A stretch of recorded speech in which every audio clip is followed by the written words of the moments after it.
Happy Memorial Day, everyone. Decided to start a few minutes early. I had this scheduled for 10:40, but I figure if there's anything that I'm doing wrong, I need to X out. Um, I'll just X out the part nobody saw. Anyway, I am starting something different today. I had no idea that StreamYard could broadcast uh, the screen, my computer screen.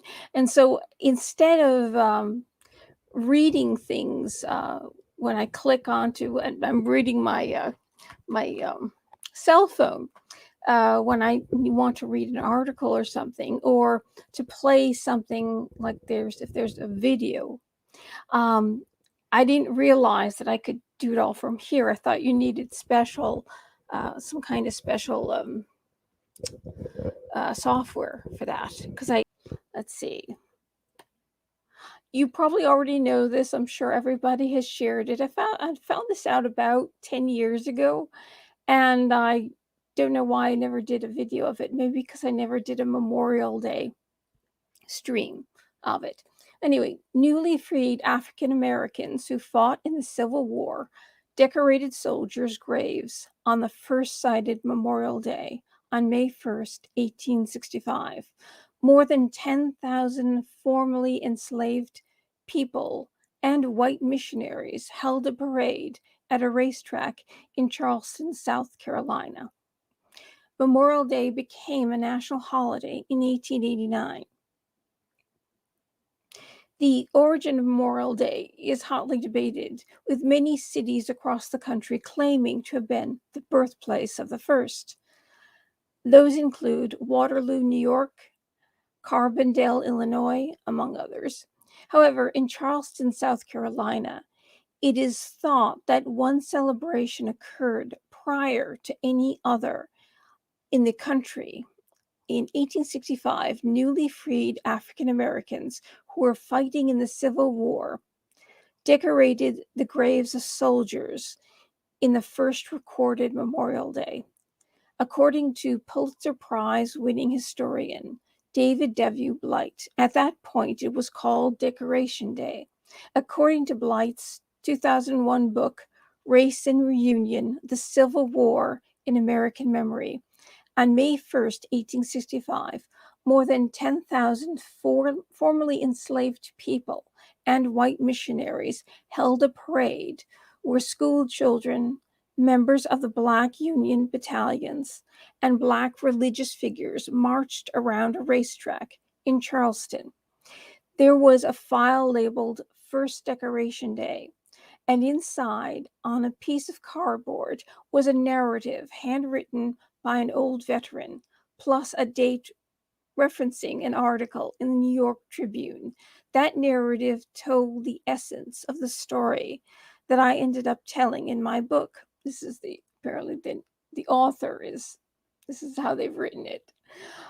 Of this march on the racetrack in 1865, Blight told History.com of this discovery in 1996. James Redpath, a white director of Freedom Bureau, an organization that helped establish schools for newly freed slaves, had over 24 Union officers, missionaries, and Black ministers give speeches as attendees sang songs like "We'll Rally Round the Flag" and "The Star-Spangled Banner." That's interesting. Rallying around the flag, which I assume is the American flag, the one that I've got right there. Um, Definitely not the Confederate flag, because they're the ones who wanted to keep slavery. And it was that flag right here is the flag of freed people, not the flag of oppression. And so we rally around the flag and the Star-Spangled Banner. And it's politically incorrect, yet that's what they did. And they were happy to do to commemorate the first Memorial Day. And like I said, it was started by Black soldiers who fought in the Civil War and white missionaries.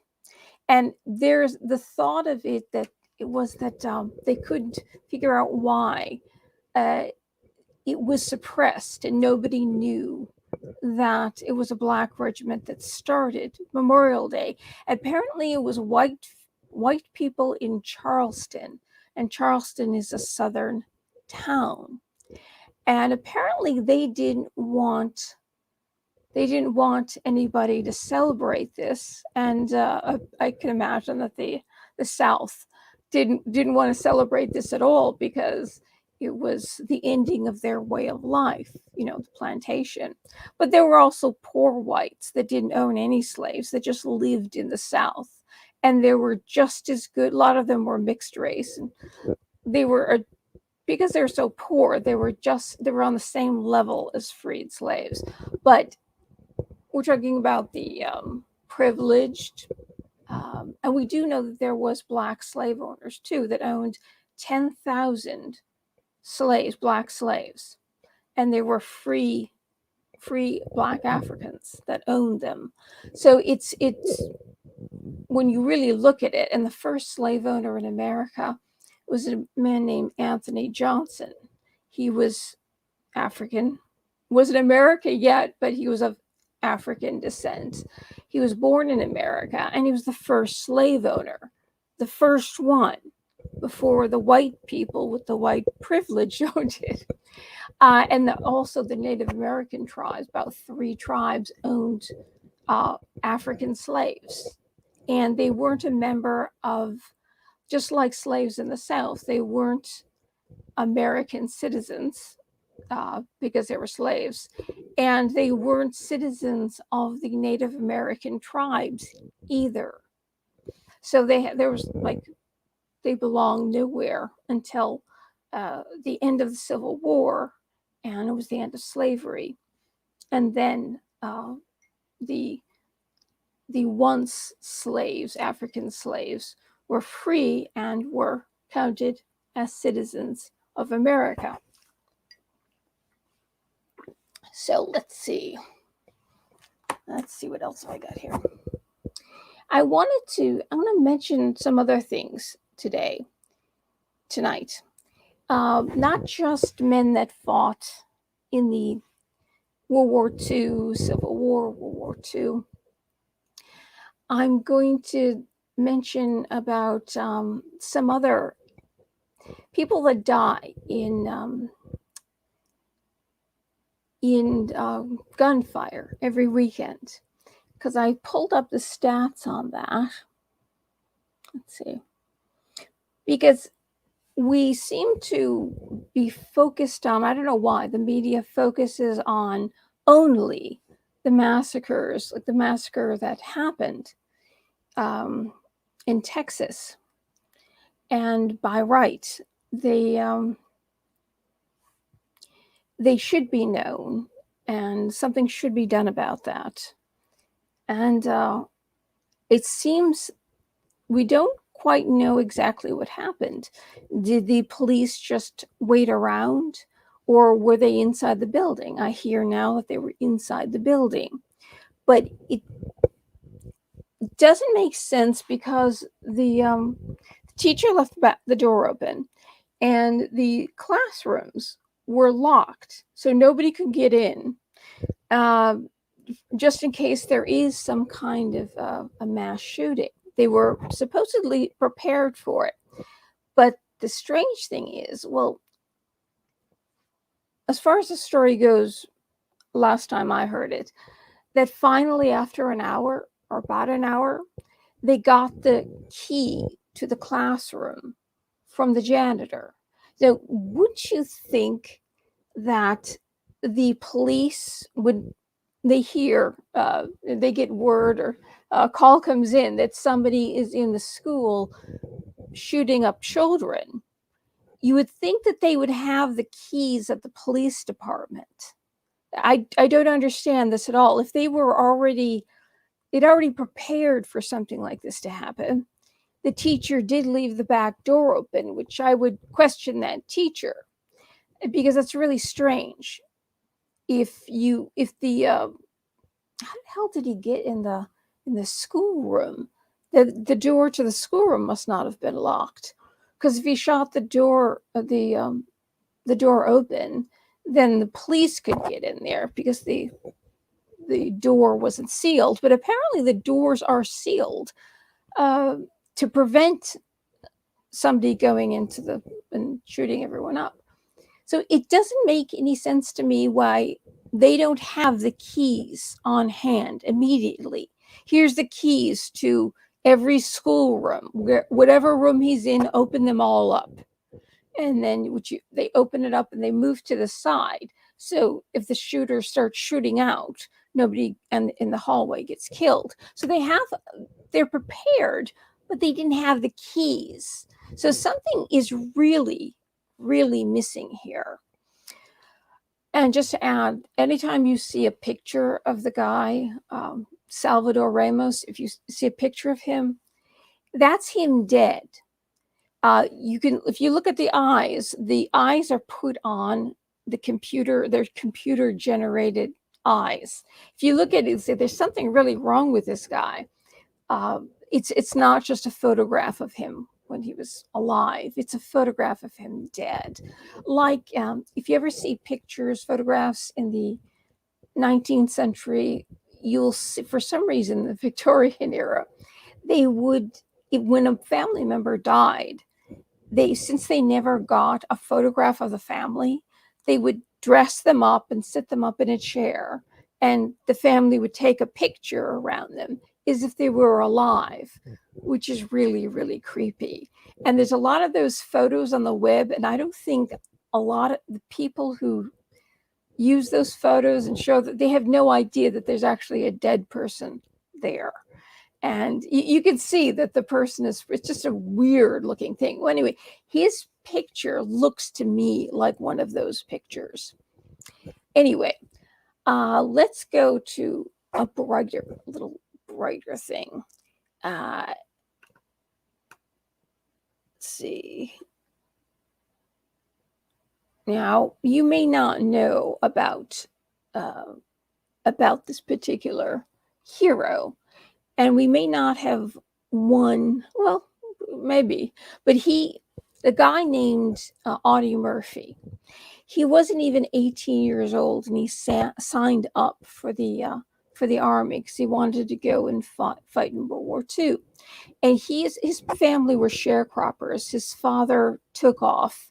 People who were sharecroppers were very, very poor, and a lot of them didn't stay together. So it's a difficult family life that he had. But he had to provide for his family. So what they couldn't raise to eat, he had a gun. So he learned how to shoot a gun very young, and he got extremely good at it. And that way he brought home meat for his family. Let's see. Let me start off. I've got the Arlington National Cemetery up. Let me see if I can share this. Invite this here. Oh, hello, everybody. Hi, CB. Hi, Black Samurai. Thank you for coming back. Can you guys hear me? If anybody's out there, could you let me know? Because the first time I went on, I didn't realize this, but it recorded for about 4 minutes, and you can't really hear the microphone. So anyway, somebody let me know. And now I'm going to see if I can share the screen so you can read along with me.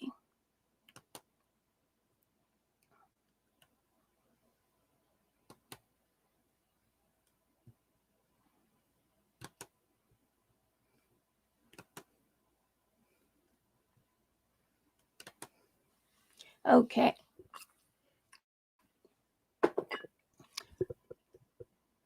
Can you see this? Is this coming up okay? Here, okay, it's the whole screen. I have to put me in it. Okay, Audie Murphy. I was just talking about Audie Murphy. Audie Murphy. He was 17 years old, and what he did, he won every single award, every single medal, and every single honor that a soldier could earn. He was like a superhero. It's unbelievable. I saw his movie, and I watched it with my father, and he's like he got into acting after he left the war. He became obviously famous because of his heroic deeds, all by himself. Nobody could wield a weapon or a shotgun like he could, because he staved off an entire Nazi battalion, I mean, by himself. It's really hard to believe, but he did. And so he's half outside of a tank, and he's shooting away all by himself. Unbelievable. This is why this guy won all these awards. Okay, he wanted to join the Marines, but he was too short. The paratroopers wouldn't have him either. Reluctantly, he settled on the infantry and ultimately became the most decorated heroes of World War II. He was Audie Murphy, the baby-faced Texas farm boy who became an American legend. Murphy grew up on a sharecropper's farm in Hunt County, Texas. After his father deserted the family, he helped raise his 11 brothers and sisters, dropping out of school in the 5th grade to earn money picking cotton.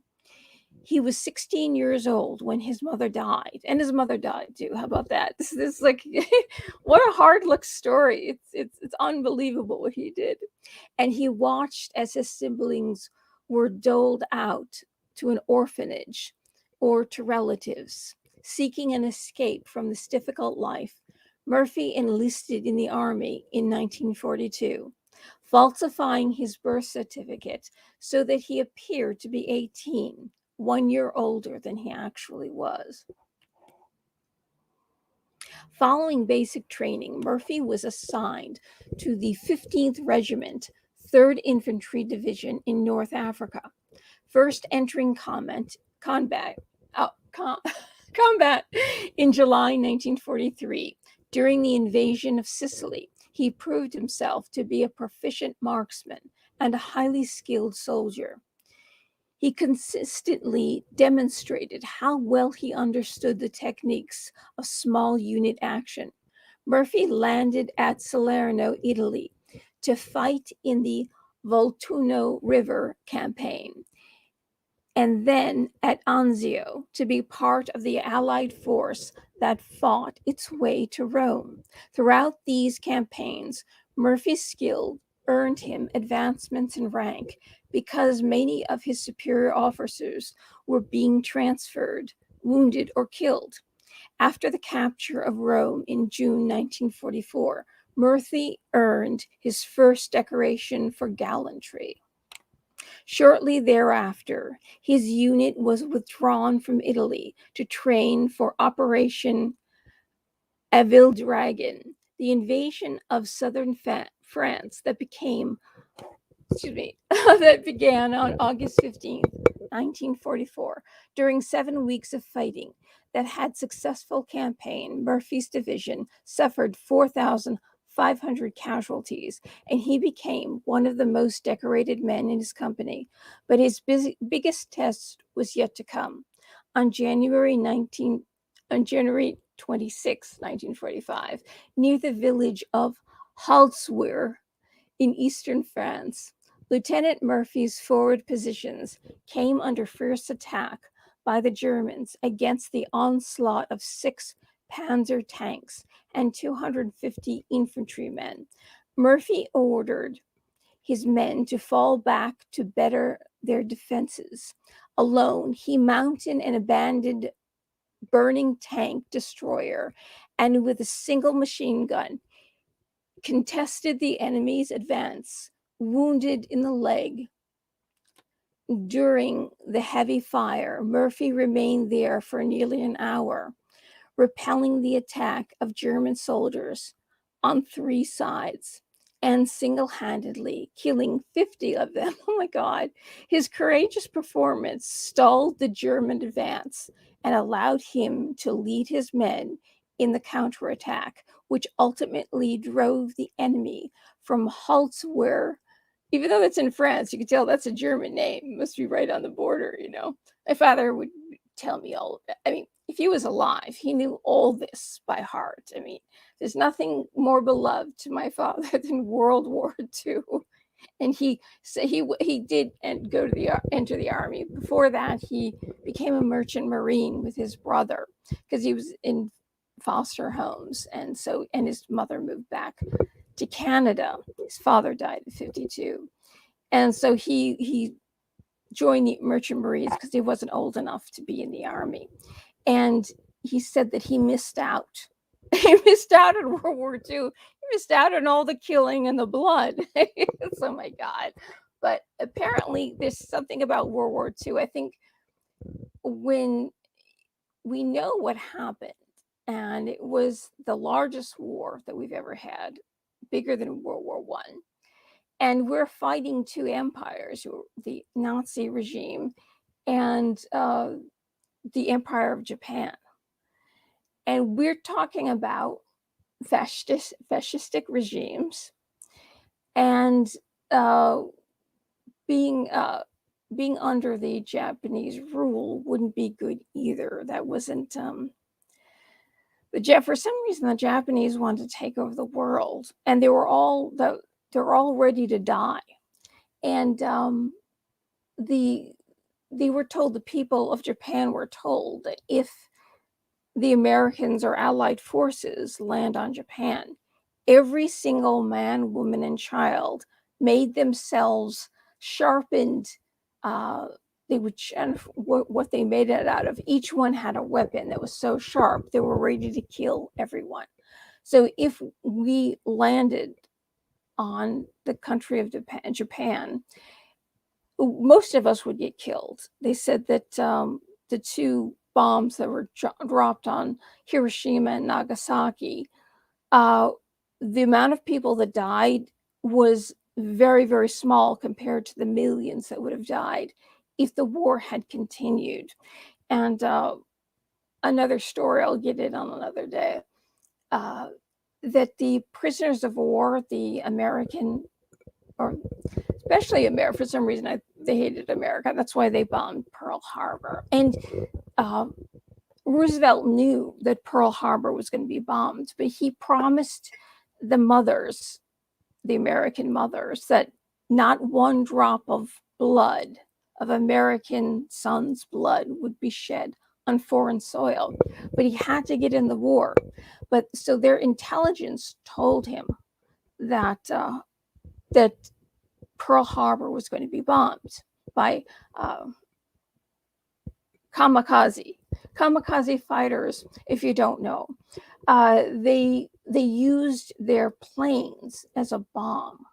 I mean, they dropped bombs, but they also flew their planes right in and died. It was a suicide mission, and they were proud to do that for their country.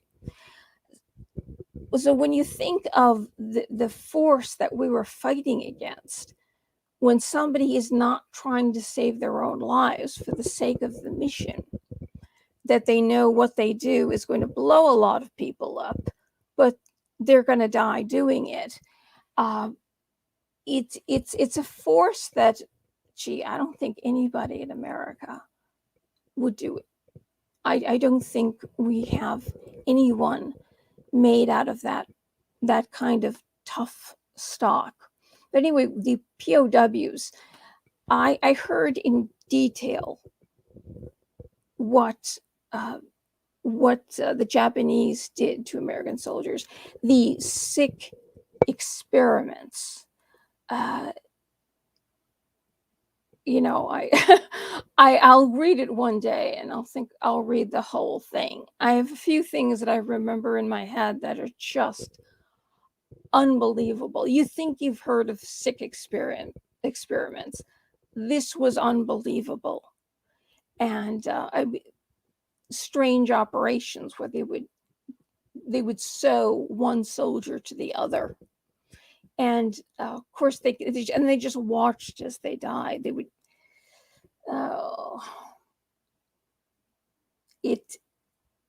what they did to their brains, and their sewing lips to certain parts of the body of the other soldier. So they were just going to die, but they were just watching. Japanese were watching, see how long it took them to die, watching them suffer. So this was a force that, I really don't think anyone in this country, they call people of were in World War II the greatest generation, and they were right for doing that. Of course, there was the Korean War, which is known as the Forgotten War, and of course Vietnam, which we know a lot about. The hippies protested war, and the music industry, or not everyone, but kind of really made a big deal out of that. By right, we should have never been there. But I worked for an attorney that was a general, and he told me, I said, why were we in Vietnam? What what did we accomplish? He said that, well, it was the Kennedy administration that uh, put soldiers in there originally. And if they were attacked, we signed a document saying that we would go in and we would fight off they were fighting off communist China. And anyway, when we started to leave, and it was Nixon, not Kennedy died, of course, and then Johnson took over. But it was Johnson that escalated the war. But for some reason, they blame it on Nixon. Nixon had nothing to do with it. And he told me very succinctly that Nixon was taking our men out, trying to de-escalate. You had to de-escalate slowly, because once the Vietnamese people knew that we were leaving, they were frightened and they were jumping into the water because they didn't want to be captured and tortured and lived under the Mao's rule. Mao was horrible, and I'll share some stories another day on that. I've shared that before, but pretty bad. And for some reason, the youth, but not just the youth. You see the Democrats, and they're older people that want Marxism. They seem to be trying to take down America because they feel that Trump was a fascist. And Joy Behar said that he was, the hammer and how long do we wait before the hammer and sickle, which is communist Soviet Russia, is on the American flag? Well, they don't know what they're talking about, because they're openly embracing by the thought of preventing fascism, preventing a Hitler, who they believe locked the abortion clinics. Gloria Steinem, just another lie out of her mouth. She's the one who fought for women's rights, the ERA movement, and abortion and everything. She's absolutely lying. That isn't, Hitler opened he was big on sterilization, eugenics, and abortion. That was his thing. And the idea is they have to use these tactics, these mobs of young people and criminals, to prevent America from being fascistic. They're using fascistic tactics to prevent America from being fascistic. These people don't even know what fascism is. They don't know that they are fascists. They don't know. They don't realize. Some of them do. They love Stalin. They really admire Stalin, and that's what they want. And some groups openly parade around with a hammer and sickle.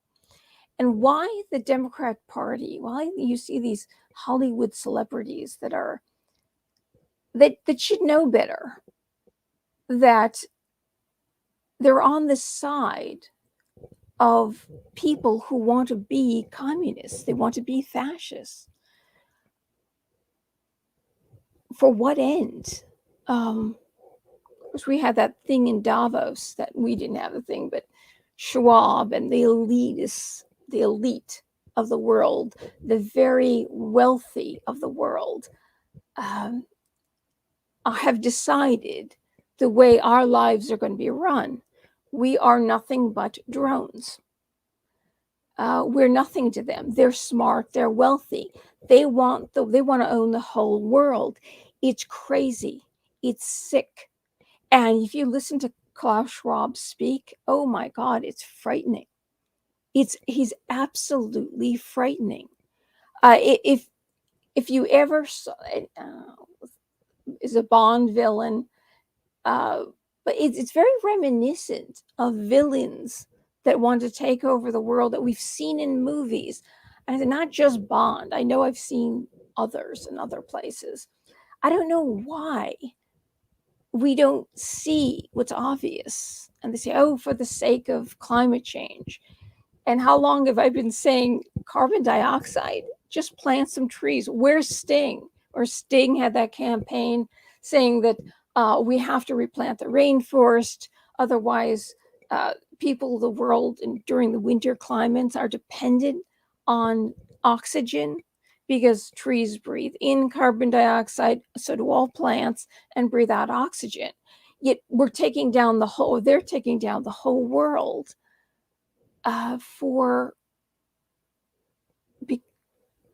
they're using that as a vehicle. It's a lie. And every single person in the world, most people should know that carbon dioxide is a nutrient. And in the past, when the dinosaurs ruled, it was 5.5 to 15 times more than we have today. And the earth was teeming with life. If we don't wake up, we're going to be taken. They say Khrushchev banged his shoe on the table of the UN, saying that we're going to take over your country. Khrushchev was under Soviet rule. We're going to take your country without firing a shot. And they are.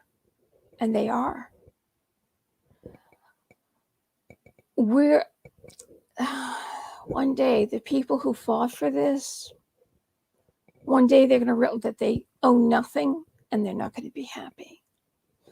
That we're completely controlled. They want to take the cars away.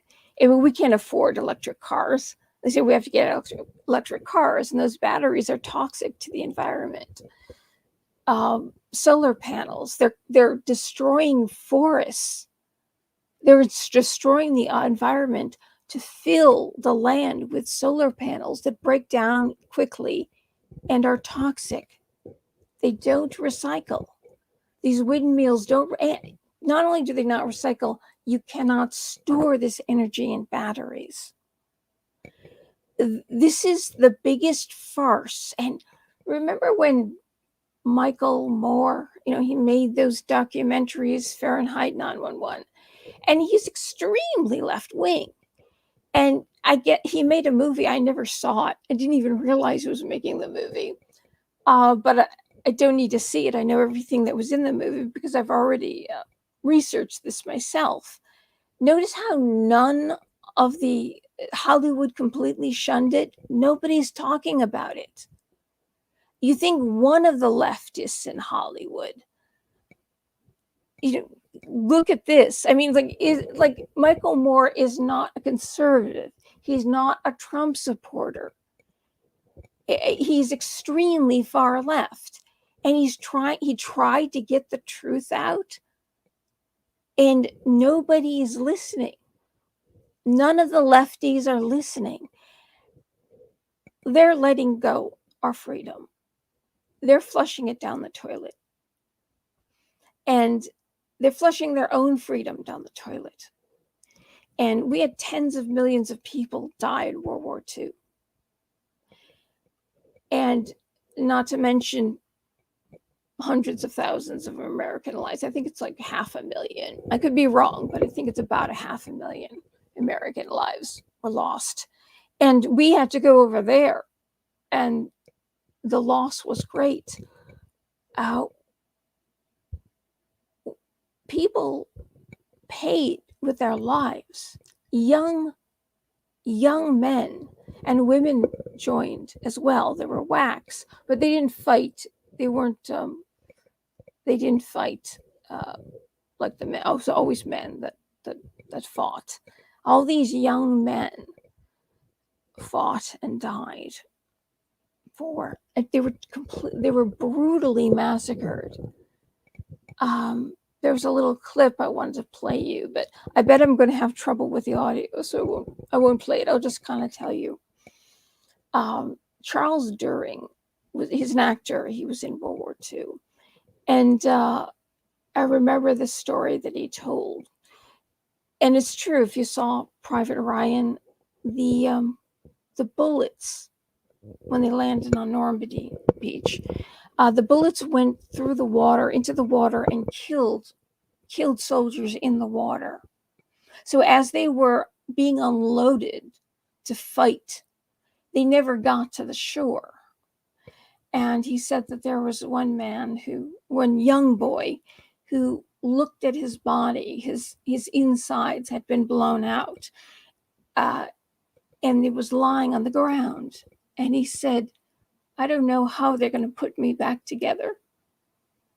And then he died. And he's like, if only these the youth, but also there's older leftists, they're crazy. There's something wrong with them. Saw the price that these men paid, these young boys paid.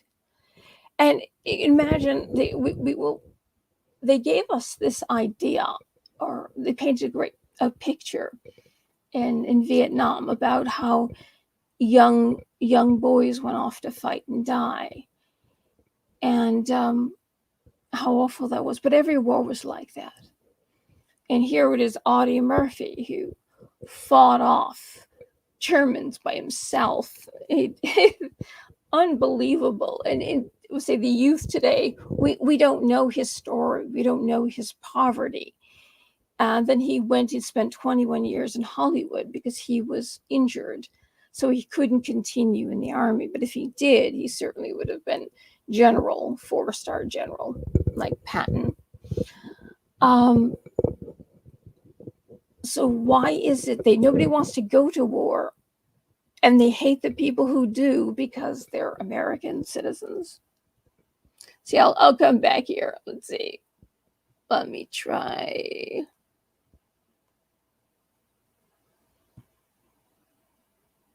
Here we go. I'm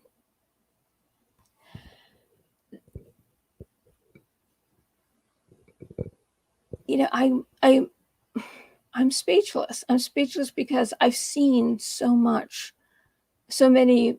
Well, my father used to watch everything about the wars, so I've heard so many stories and seen so much. And for some reason, the movies on World War II are unlike Vietnam and Korea, which I think recently they've made stuff about Korea. But World War II, for some reason, was a happy war. And the reason why people like to watch those movies is because they know in the end the Nazis are going to die. The Japanese, that's it, we've won. And the Nazis, it's going to be over with. We have vanquished them. And so it doesn't matter what happens in the movie, no matter how many people died, in the end, the Allies win. Goodness wins. I don't know why I can. There we go. Anyway, because I really didn't want to. I didn't want to take too much of your time. And more than anything, it's really important that people know about, well, what happened, uh, and how many lives were lost. They say that that Hitler and the Nazis escaped to Argentina, Chile. In fact, if you go down to Chile, you will find white descendants of Nazis, and they have all their medals and everything, the Nazi paraphernalia, and it's real. It's real. And so apparently 5 days before Hitler supposedly killed himself and Eva Braun in the bunker with his German Shepherd, 5 days before that, there was a plane that landed in Germany, and it took people to South America. And it seems ludicrous that Hitler would stay and not leave on that plane to save his life. So it's widely believed that he probably survived. And if he did survive, and of course these Germans went to South America, and I find it very interesting how a lot of people in South America do have white skin, and probably a lot of the reasons is some of them are German descendants of Nazis. So we're the white people in America who stopped fascism, stopped Hitler. Though I'm not sure if how much we've stopped. Not if you look at Davos, not if you see, you hear the very heavy. Notice that he's the god of the left because of environmentalism, a problem that really doesn't exist. The only problem that exists is that these renewables are going to kill the earth. That the earth is going to. There's no way. I mean, they're destroying the environment. You cannot. You cannot. You can't recycle them, and they're toxic. They have to go into a landfill. What they're doing is, I believe, is that the prices of everything is just going to keep skyrocketing, and then you're going to lose your home, and you're going to sell it to BlackRock, which is owned by the WEF. That's how we're going to lose everything, because we won't be able to survive. They will probably bulldoze many homes and build the Green New Deal. How they were going to, in the New Deal, we're supposed to, and we thought, well, how could they do this? This is ludicrous. This also creates a lot of waste.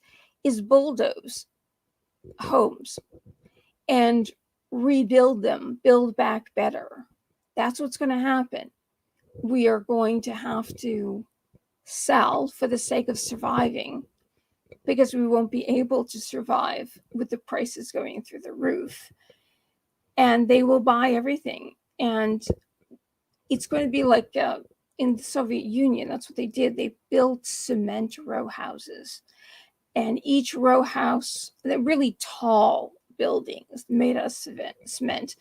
Everything is gray, very communistic. Everything is gray, very Dr. Evil-ish. Huh? He wore that gray Chairman Mao suit. Remember that? And it's for those of us who do survive. I don't know if I'm going to be one of them, but those that do survive, it's going to be pretty depressing. I remember Melania Trump, because she comes from Slovenia, which was in the communist Soviet bloc countries.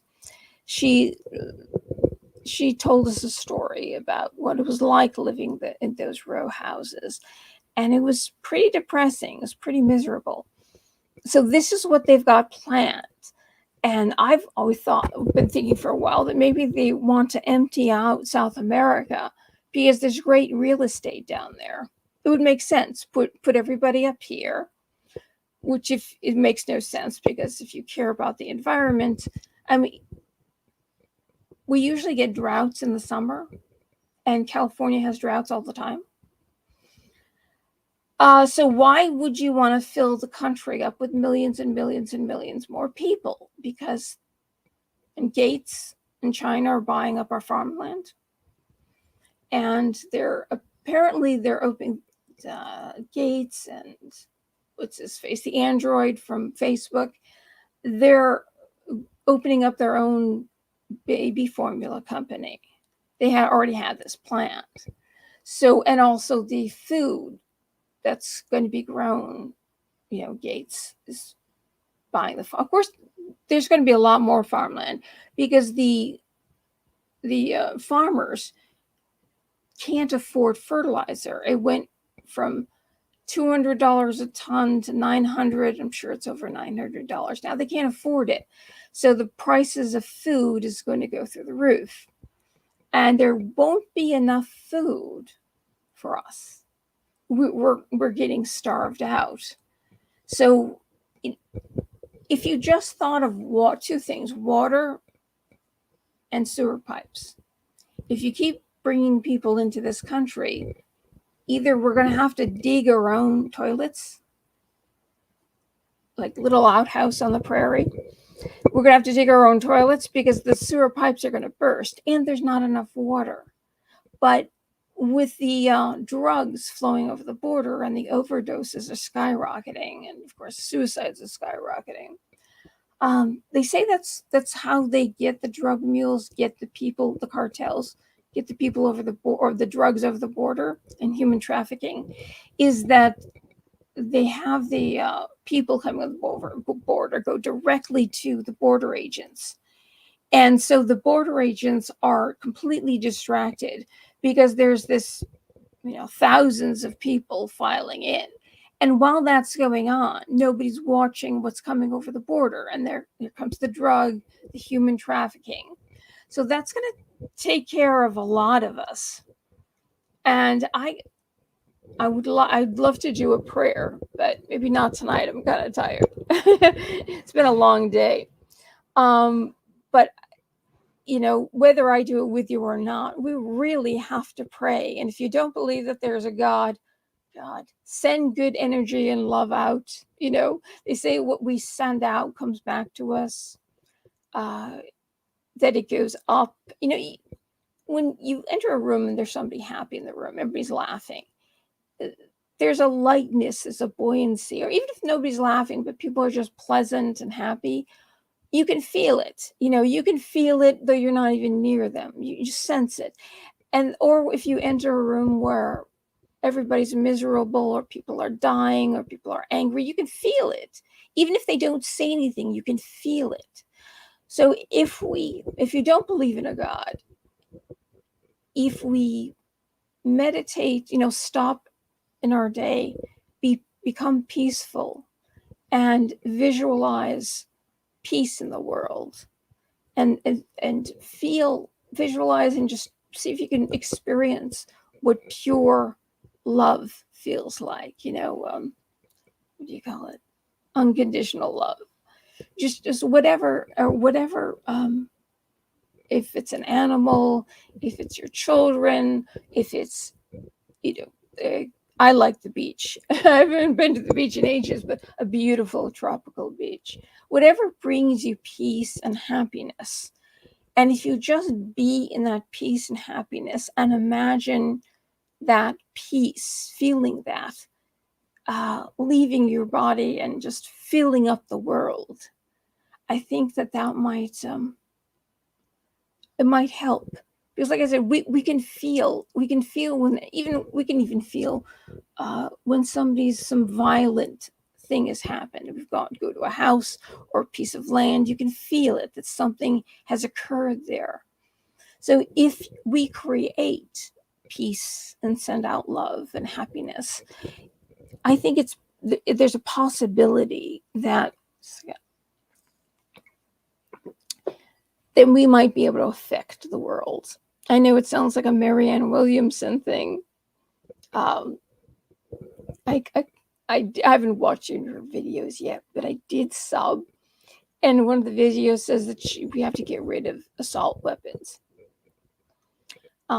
So, yeah. Well, I think a lot of people need to do, because there's this, I heard about this woman who was a concealed carrier, and I'm sure you must have heard this. I forget where it is. I think it's in Maryland. Uh, there was an outdoor party, and this guy was with an assault rifle, was going to shoot everyone up, and she saw him. She pulled out her just a little shotgun, her little equalizer. So they call it the equalizer, because even if you're very weak, the gun equals it out. You don't have to have muscles or be tall and big. And so that's it. Boom, one bullet. I think it was one bullet. That was it. And that just happened a few days ago after the massacre in Texas, which says to me that responsible people, courageous, responsible people, maybe should be concealed. We have a lot of guns in America, a lot of gun owners, but responsible conceal and carry people. And that way, and it's the places they say that's a gun-free zone. That's where these shooters go to. So putting up a sign saying gun-free zone, just like that, the guy didn't he dress himself up like the Joker, and he was shooting up movie houses? There's a sign saying that gun-free zone.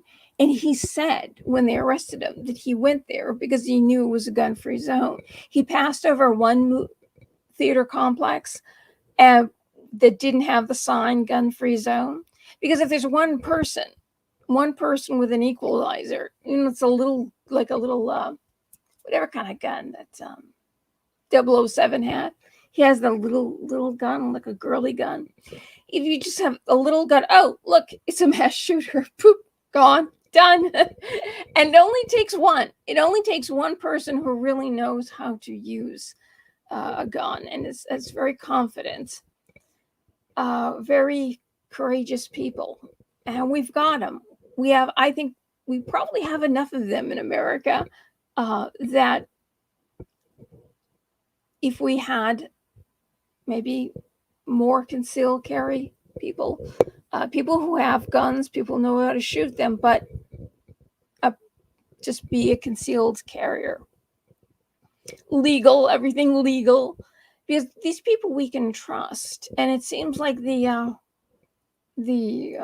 police, they didn't have shields and body armor. Why don't they have it? And Biden signed over the weekend. He signed something that says that it takes power away from the police, including body armor and shields. So my computer shut off. It's old, so it doesn't hold a charge. So I got a new cord, and new cord wasn't in. Gee, I look like Dorothy in the Wizard of Oz. Maybe my hair is. They had to strap her breasts down when they were making them, because had already gone through puberty, and she got a breast, so they actually had to put this stuff around her to tie her breast down. This is the way Dorothy should have looked. Oh my God. Oh, I'm getting. I can hear myself talking. I didn't even realize. I thought the whole thing just shut off. I can. Oh. So I thought the thing must have it was no longer alive when the computer shut off, and then it wouldn't. I put the plug back in, but it wouldn't turn back on again. It wouldn't do anything. It's an old computer, so and it doesn't look like I'm going to get new equipment. And things are going through the roof, and it'll be food before equipment, right?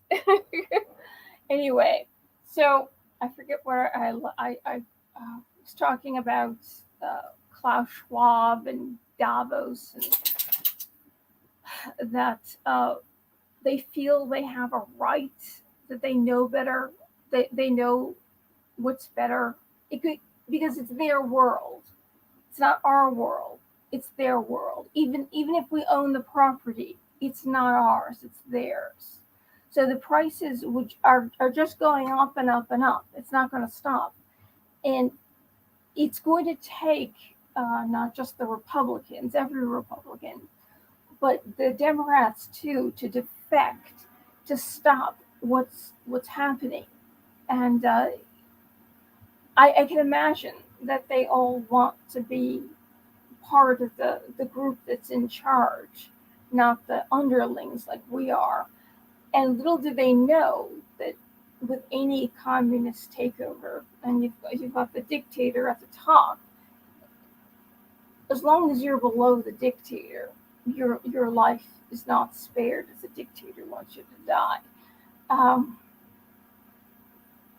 it's like they don't know anything about communism.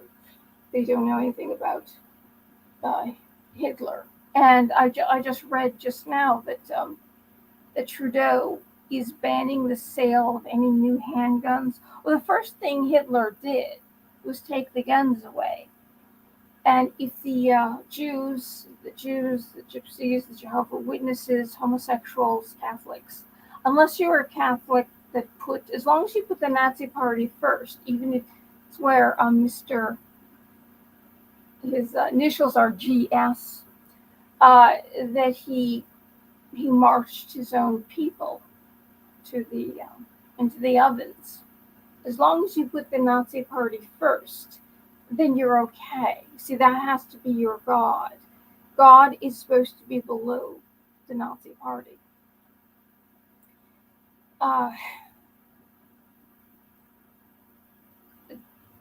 It's not going to turn out well. But that's the first thing he did, was take the guns away. And if the Jews had kept the guns, they wouldn't be able to take them. And any other minority groups, they wouldn't be able to take them. And he was big on abortion. He was big eugenics, abortion, sterilization. If you were half German, they would sterilize you. If you're half minority, half German, they would sterilize you. They wouldn't kill you because you're half German, but you couldn't reproduce. So it's very few. I mean, how stupid can, well, you know what? Maybe it's not stupidity, maybe it's fear. I think, I can't help but think that they must feel the kind of fear that we do when we see what's going on and it's out of our control. There's nothing we can do. That you jump on the bandwagon to survive. But some of them, I think, I can imagine it was handed out. Nancy Pelosi's husband was arrested for drunk driving. It would be funny if it was actually Nancy that was drunk driving. She just blamed her husband because we know she drinks. We know she's a big drinker. I think the demise of the world was sold to up and comers like Trudeau, because he was schooled at the World Economic Forum, and Schwab brags about how many world young leaders that have been schooled by him. And I think the temptation was money and power. And if you're up there and this is the way things are going, and you would get on the bandwagon like a pyramid scheme, except it's a dictator pyramid scheme. It's fascistic. It's really fascistic. It's really what it is. And then you have government, instead of owning the companies, they heavily regulate it. Like when, how could I forget his name? Obama got in office. He put out 22,000 regulations, which drove businesses out of the country. Either they moved or they went out of business. So everything is manufactured in countries that have no regulations on carbon emissions or pollution. Yet we're blamed for it. I don't know. The lust for power is so great. I think that it's so great that they can't turn back. They know it's either stay on this bandwagon, or else if you get off, you're going to die. You're going to get kicked to the bottom with the rest of us. And I think Trudeau is just a maniac. I think he's got some screws loose. And the only thing we can do is pray. We can vote, but we don't know if that does any good. It's like, what is it anymore? And if our leaders cared that we go from abortion after birth, and they're talking about pushing it up to the child's older, and then the baby formula shortage, and they knew about it, but they did nothing. Oh yes, we knew, we've been working on it. They haven't been doing a damn thing. And then you see things like parents who know that their children are being taught CRT. And this is going to create a lot of suicides. If you're evil because of the color of your skin, yet the people telling you that you're evil, they're white, it's just a license to be racist. It's a license, so they can be racist to Black people and minorities if they're in the wrong party. So it isn't racism, it's just simply you belong to the wrong party. I can imagine that this is already causing, aside from depression and drug use and alcohol use, suicides. Because if children are taught this, that they're evil, even though they've done nothing, they want us to destroy each other. When I first started this channel, this is one of the first things that I put out, was that they want to keep their hands clean. They don't want any blood on their hands. So they're getting us to fight each other. And that way, they'll probably keep our bodies in a big pyre and just set it on fire. And then a bulldozer comes, pushes it all away, and then they build back better. That's when I started. 5 years ago that I started this channel. That's what I could just see the road that we're going down. I saw it right away, and I said, I have to start this channel. And I should have started it during the election, but I really felt that was not going to be a clean election, because if you saw the way the Democrats were being very violent to deplorables, and nobody stands up and says, this is wrong. We can't accuse someone of something if they haven't done. But the very party that's accusing us of being racist is the party of racism. It's through the election, Joe Biden, it just keeps spitting out racist things. He doesn't stop. Yet they voted him in, as if the party changed. The party never changed. That's the big secret. The party never changed. This party is full of racism and full of hate, and they're using the same tactics as the KKK and the rest of the fascists and communists use. It's the same playbook. Will they wake up? I don't think so. I don't think so. Is there some kind of psychosis that they're born with, or a particular leaning? Some people, you go to school when you're a kid, and some kids are bullies, and then they are not allowed to be bullies, or it's kind of dumbed down when they get out of school. You got to hold a job. Well, you can be a bully to your wife or your husband, right? They can be a bully somewhere. But this is giving them license. If you're on our side, you can be a bully. You can terrorize people. You can burn things down. You can make up these crazy crazy things that aren't true. Remember when Obama was in office, and this was closer to the beginning. There's this no bully thing, and tell if some kid is bullied. How long did that last? They didn't last very long. Just think about Obama.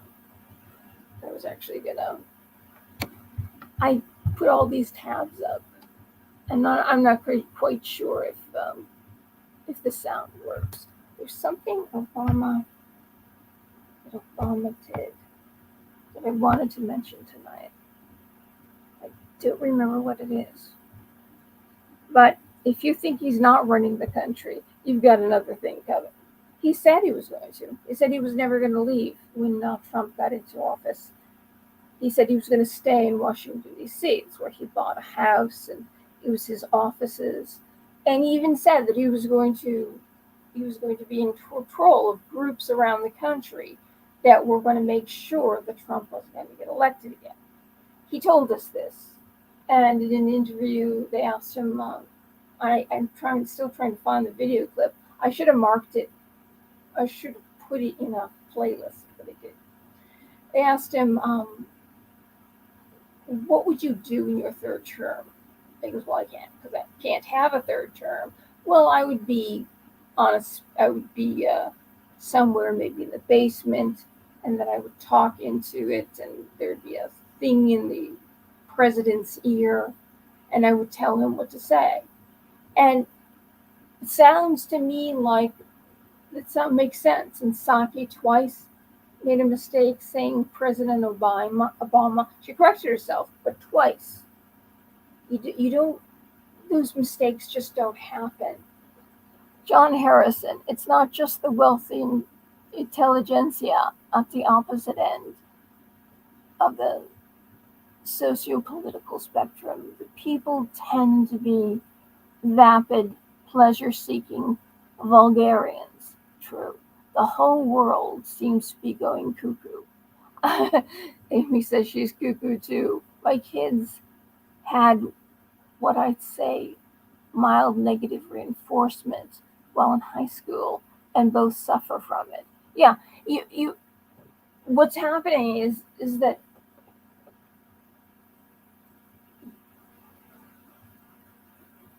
we've got the children, generations after generation seems to be broken.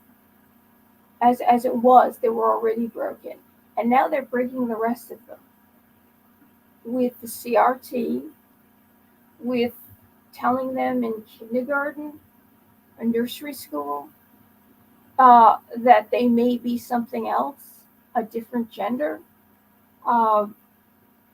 Teaching them. Remember this? They said a woman had proposed to teach children how to practice, and that I heard. Well, that idea was voted down. Well, it actually wasn't. The world was it the WHO, and we know who funds that, don't we? We know who funds that. And he was a friend of somebody that mysteriously the cameras were turned off. And it's part of the reason why they say he got divorced, because he used to go off with his good friend.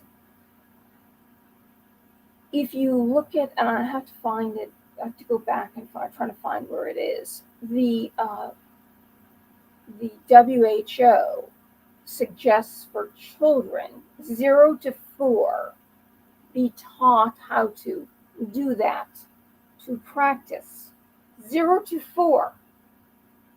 We're talking babies, not toddlers, actual babies. I remember when I was much younger, I think it was some talk show. And the only thing I can think of where this woman got the idea, because she said that she had a son, an infant son, and she used to do something to him. And she said it right there on TV, regular TV, daytime TV. There was I forget what his first name is, but he was a doctor, and his name was Kinsey. And Hollywood made a movie about him called Kinsey, and it was starring Meryl Streep. Apparently, the movie was about how sexual freedom, how we let go of the restraints of the 50s, and we could do anything we want sexually. But I saw a documentary about him and other things that he proposed, and he said that children are certain types of beings, and they need to know love. And there was you heard, of course, the faces were in darkness, but women that were grown up and talking about what their parents did to them. And you could see these women were broken. I mean, they were really broken. And the only thing I'm thinking, I go, well, they've been trying to do this for a long time. This is how you make. They say that if a child is sexualized very young, they're sexualized and they're very young, it means that somebody did something to them. That's the sign. That's what if you go to, I've been to counselors because it happened to me. She said, no, that isn't right. That isn't the way it should be. I don't want to get explicit, but she said, that's not normal. Well, apparently it's going to be normal. Apparently it is normal. And you can see that these children are broke. The lockdowns broke our children. There's a little boy who committed, the family doesn't want you to call it suicide, but he did. He put a gun to his head. And he was a little kid. And you would think at a different time, we can think back in our youth, at a different time, if that happened to a child, there would be psychologists and teachers at the ready to stop this from happening again. They still, at that point, there was a time where they still cared, and it was in my own lifetime that they still cared. If you knew if something like that happened, or if somebody accused a child because they were white of being privileged or racist or evil because of the color of their skin, that the teachers, counselors, they would squash this immediately. They wouldn't let this go any further. But they're allowing this to happen. And nobody cares. So you're breaking, and there's nothing, what can a parent do other than homeschool? I would never if they're going to take your kid and then tell your kid, who can find out on its own which preference they are when they get older. School is for learning, so they can go out in the world and make the world a better place. And they are confident. We want our children to be confident, and you have a good sense of self. Whereas if somebody came along and tried to be abusive to them, they'd say, no, I don't deserve that. These are the kind of whole kids, people that are whole inside and out, instead of full of holes, which I think is what we got now. This is what you want for your child. And if not to make the world a better place, but at least find someone, raise a good family, and their children can go out in the world and make the world a better place. Just by being good people. You don't have to move a mountain. You just are good to the people around you. Because if you don't visit, if you don't have enough money to travel or to meet tons of people in your life, the people that you do meet, you affect in a positive way. Yet they're breaking all of us. And I think they want that, because I think this is their way of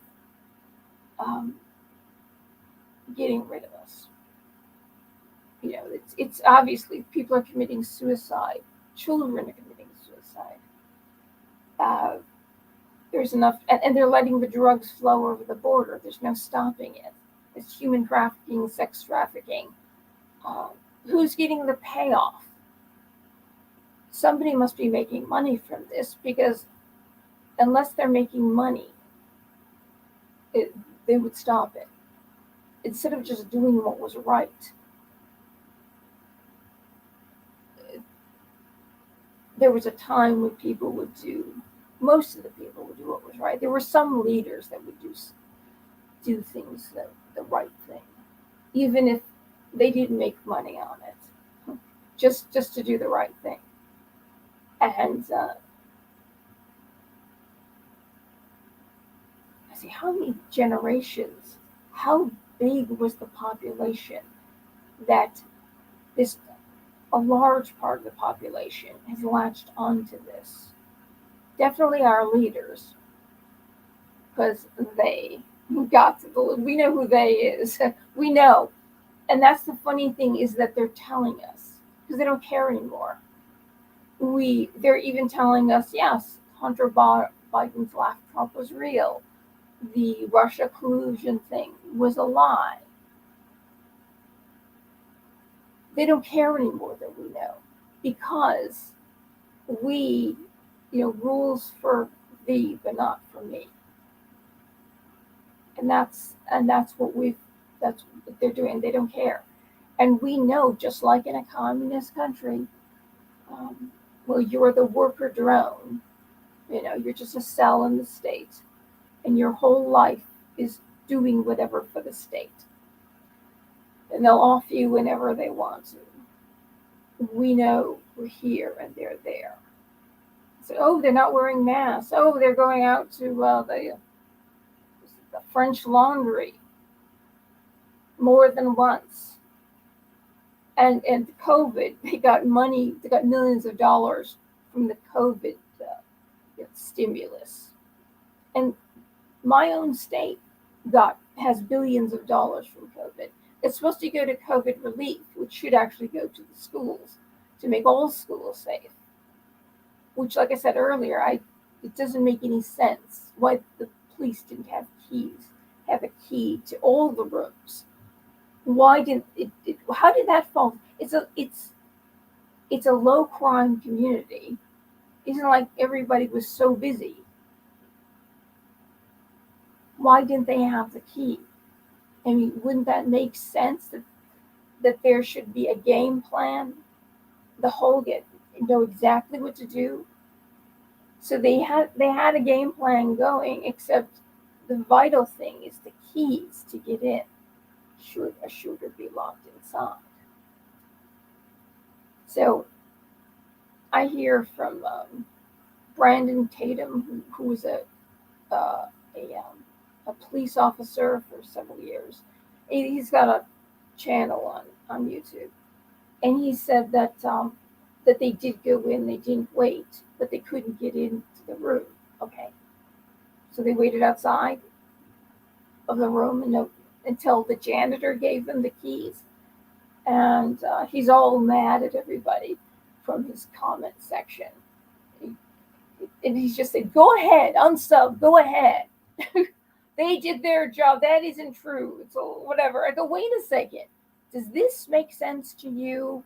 Why they didn't have the key? Yes, they followed protocol, but they didn't have the key, and they didn't have the shields and the body armor until was it an hour later that came?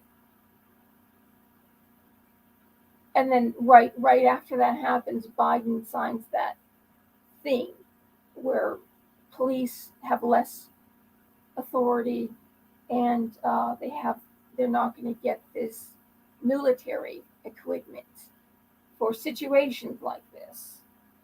While this is happening, while it's just like with the gas, while gas is skyrocketing and everything is skyrocketing because gas makes everything go up, they decide not to give leases to the Gulf of Mexico and Alaska, and we just less and less with no respite in sight. It's like something bad happens, and then they make it worse. Remember when they said, "Oh, we're going to give you extra money because of COVID, this relief. We care," and then They're not doing anything. They keep lying and saying it was Putin. Putin. Did you hear the thing about Putin? Everybody thinks that he's dying, and the Kremlin let out a statement saying that he's not dying. He does look weird. They said that he might have blood cancer. Um, my mother died of blood cancer, a rare form that they couldn't treat. I don't know what to believe. And he could be. It's true when you have blood cancer, there isn't enough air. You're anemic. It's getting to the brain. So mentally, you can go really off. My mother went off. She had leukemia, and she was just like mentally gone. So that would make sense why he would be starting that war. But they say apparently they've got Nazis, but the Democrats, the Nazis are fighting the Russians. But the Democrats say, oh, but these are good Nazis. These are different kinds of Nazis. What are you talking about? I mean, we're the real Nazis. Trump is the real Hitler. What the frick are you talking about? It's so ludicrous. But anyway, that part, I forget the name of it. The part that he's a part of Russia. People speak Russian. Their allegiances to Russia. Apparently, 14,000 people died in the past 8 years because of bombing that went on from Ukraine, and we did regime change in that country, in Ukraine, and they took it off of YouTube, but then they put it back up. The woman in the Obama administration that suggested who to put in office, and of course Ukraine is where Burisma is, and was it Hunter Biden got $11 million from Burisma. So there's something so screwy about this war. And here we are, we're actually in war with Russia because we're giving them equipment. It's like our leaders are so corrupt, and there's nobody out there that's trying to stop them. And this wouldn't happen if Trump was in office, my God. That's all they did was try to take him down. All money, our money, they used. I'm sure they knew it was a lie. And all that time, they could have used making America a better place. If they just helped Trump or went along with it, these policies that were making America better and the world better, and the Abraham Accords, when he's out of office, we'll vote for you because you recognize what's good for the people, for the country, for the world. You recognize what's good. And even though you're a Democrat, we'll vote for you if you just do that. But it's amazing what Trump did do. And they fought him tooth and nail. I mean, you know who the enemy is. And now they like Bush. Remember, Bush was the enemy? But nothing like this. Because he was helping the people. He was helping us. And he was doing a fantastic job in a very short period of time. Can you imagine if they didn't fight him and he didn't have to pay for all these attorneys, and now he doesn't have much wealth at all. I think he left office with like $2.5 billion. And I'm sure that's because they're still fighting him. They're still trying to take him down. Can you imagine if you just worked hand in hand to make the country and the world a better place? But they had an agenda, and we know what the agenda is now. We see we have a window into Davos, and we listen to this a German guy, and they're calling Trump Hitler, and you listen to this German guy talking about what a great idea. There's a pill, you can take a pill, and will know everything that's going on inside under your skin, everything that's wrong with you. You're not. It's like there's no privacy. You see and you know everything that I'm doing because I'm not even human. That's how you dehumanize somebody. You make them a piece of equipment like this. This is my broken cell phone. You take the back off. You can look at the insides. Let's figure out what's wrong with this equipment. This is an inanimate object. We're human beings, and they're teaching us, or they're teaching us to be and to know that we're inanimate objects. And there's no hiding it. We're seeing clips. Oh, here, this is Bill Gates, yeah, saying that he was disappointed when the variant of Omicron was giving better immunity. Of course, we've never had a sickness that there wasn't therapies for, there wasn't immunity after you got it. We've never had anything like that. Oh no, only boosters, and we're finding out a lot about boosters. If you don't take it, then you lose your job.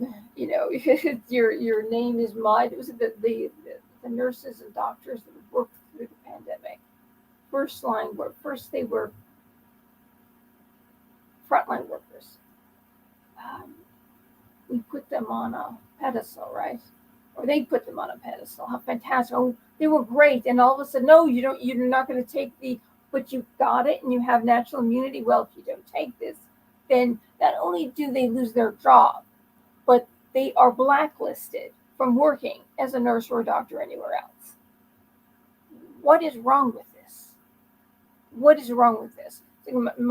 My state, they've got the money for the COVID relief, which they're not giving to anybody, and they're giving raises to the judges and the clerks who work for the judges, and the judge is a judge that let an illegal alien who did a crime, I forget what the crime was, she let him out the back door. So she's been taken off for a few years. She hasn't been working, but she's been getting paid, and she gets the raise. She still gets the raise. The state police, in my state, the state police, there was a guy who was stealing money and equipment, state trooper. And so he's also on leave and getting paid. Yet the state troopers that worked through COVID, they're mandatory. You either get fired and blacklisted, dishonorable discharge, or get the vaccine. I don't even know what that thing does. Personally, I don't even know what the thing does. Well, apparently there's one of the troopers was a woman, is a woman. She's no longer working anymore. She wants to have children. She doesn't want to take, she doesn't know. Nobody knows what it's going to do. Nobody knows what's going to happen. And she took the badge. She was given the badge that her father had, who died on the force. And she is now discharged dishonorably. No, what do you call it? Unemployment, nothing. Yet they all worked through COVID. They all worked as frontline workers. They all worked through COVID. Yet the guy who was stealing stuff, is still getting paid.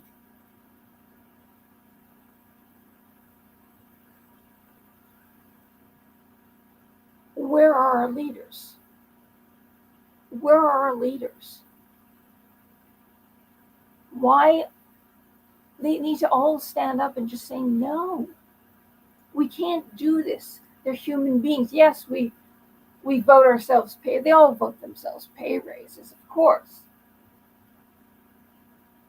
But we can't we're human beings, and we vote ourselves pay raises. Yes, we haven't really been doing anything for the people. But we know they repeated all the lies about Russiagate. And they keep saying things that are things that cause one segment of the population to hate the other side and the leader. So if something happens and you get hurt, let's say just to go so far as say hurt, they'll say, well, they were on that other side, the Islamophobe, homophobe, xenophobe, deplorable, not even human. Like it's fascistic. That's what Hitler did. He called the Jews vermin, and you have to get rid of vermin because they spread disease. The it's a plague of the anti-vaxxers, of the people who don't want to get vaccinated. We're vermin. We're vermin because you want everybody to be prosperous, get a good education. That's what Trump did. Gave more money to black schools and black colleges than anybody, than any president before anybody.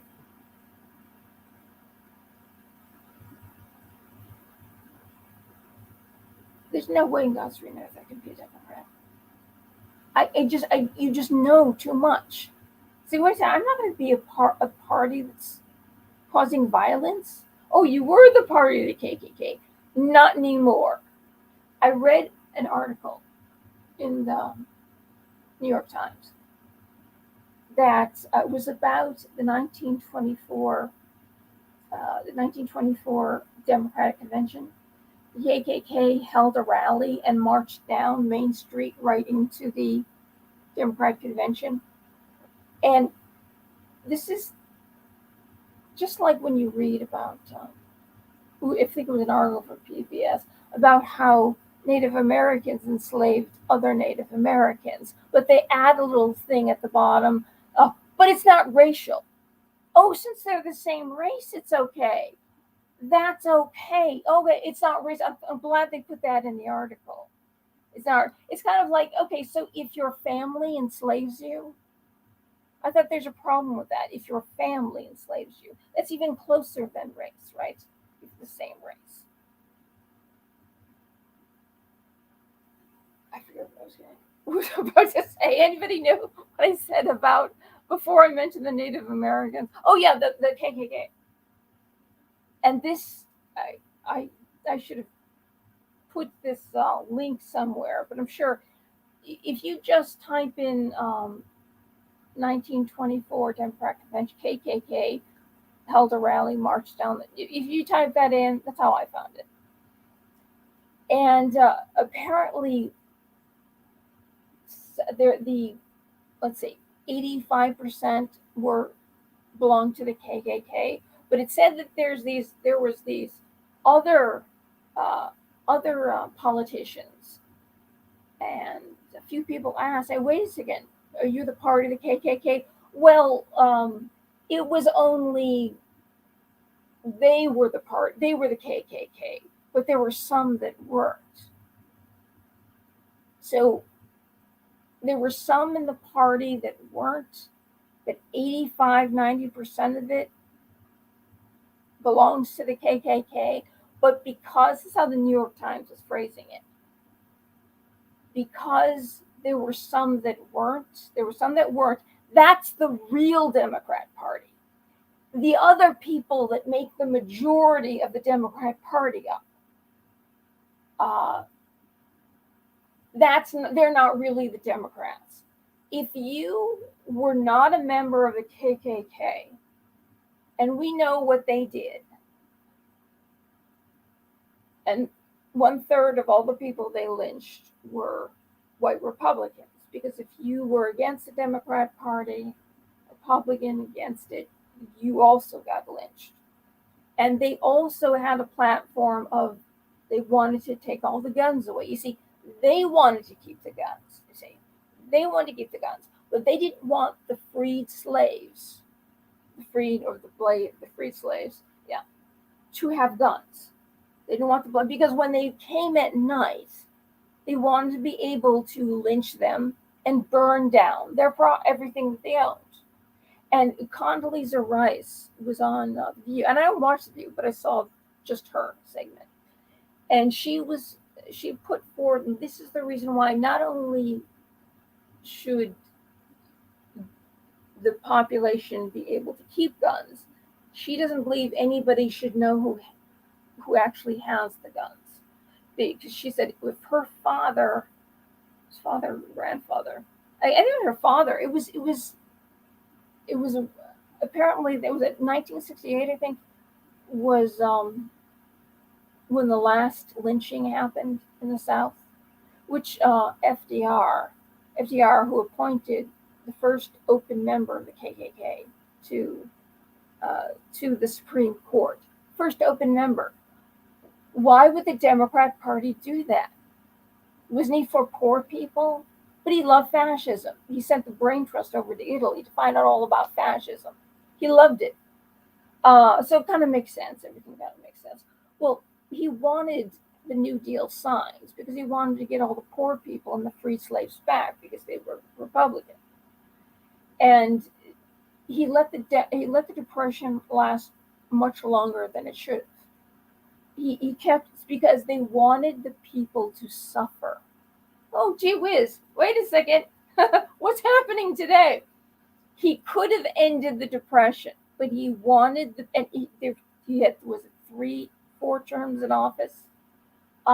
He wanted the people to suffer. And so what happened was, when he said, okay, the government's going to give you a job. Now it's time for a job. He created these jobs, which everybody thought was wonderful. But he starved you and made you suffer to a point that people who were freed slaves and people who were against the Democratic Party because of all that they were so poor. See, it's us people at the bottom, not the rich going down, but it's the middle class poor going to the bottom. Went to the Democrat Party because they were the helping hand, give you a job, finally your family will be under a roof, maybe have a change of clothes every other year. That's how he did it, and how he got the Democrats in the South to sign the New Deal into law was that he promised them not to make lynching illegal in the South. How much blood? That was signed, the New Deal was signed in blood. And he made you suffer. It's exactly what's happening now. It's exactly what's happening now. Isn't it? It's the same freaking tactic. I remember when Obama got in office, and it was a cover, I think it was Time magazine. He's sitting in a convertible limousine, and he's got a hat in his head and a cigar in his mouth and glasses. They dressed him up. Well, they dressed him up to make him look like FDR. Obama's the new FDR. The Democrat Party, that's the old Democrat Party. The Democrat Party is still putting up as their god a guy whose hands were very, very dirty and full of blood.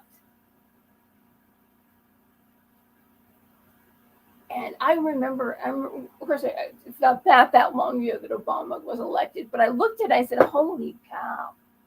I looked at that, I go, holy, most people, I'm sure, looked at that cover. In fact, one of my videos, I put that picture of that cover in. I forget which video it is.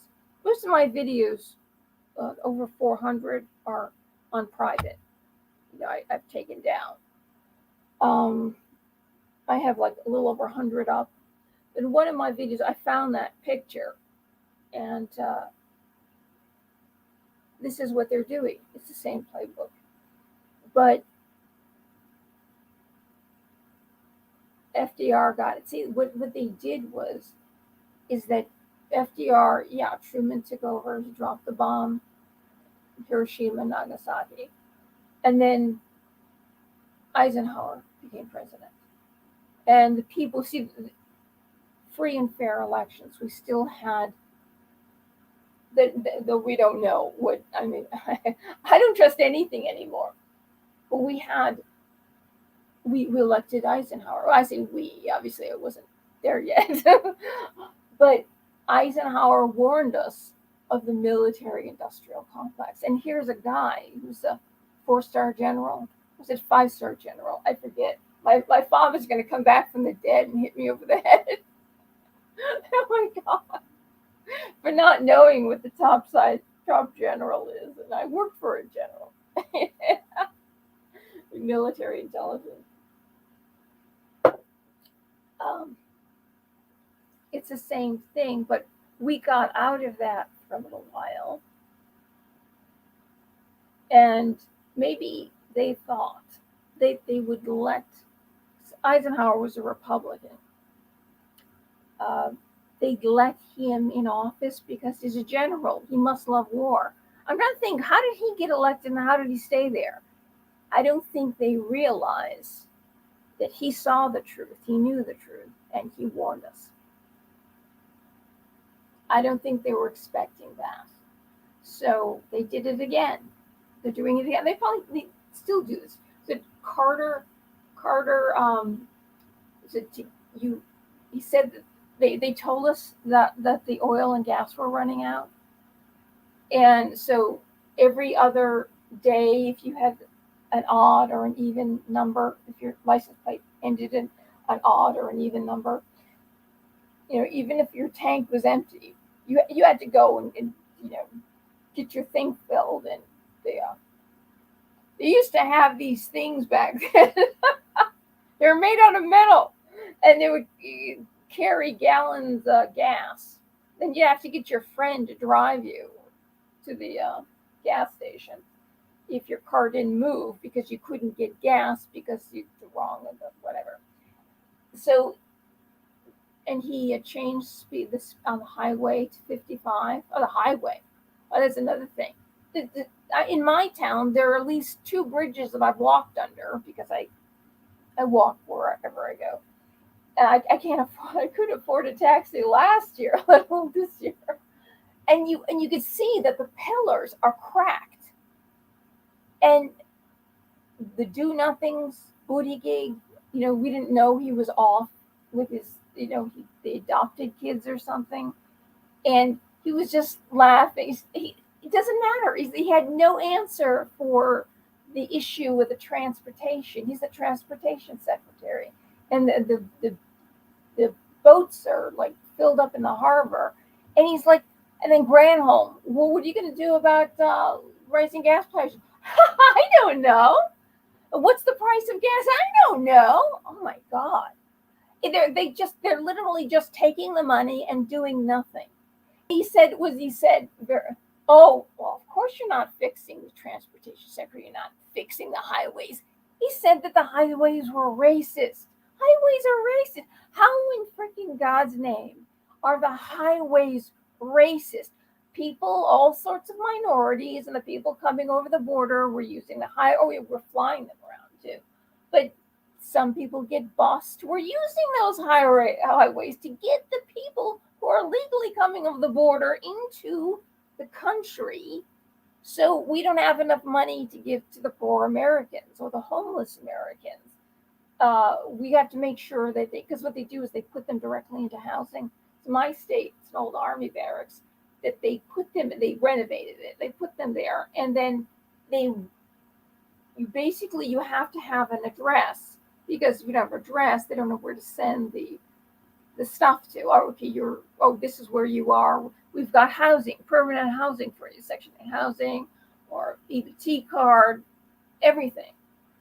And there is no Section 8 housing. I've been on Section 8 housing on the list for about 5 years. It was 2 years when I filled it out. Trump just got elected. I filled it out, and he said 2 years. And then I called. It had been a few years. 10-year wait. And now it's indefinite. Because there is no housing, and there never will be.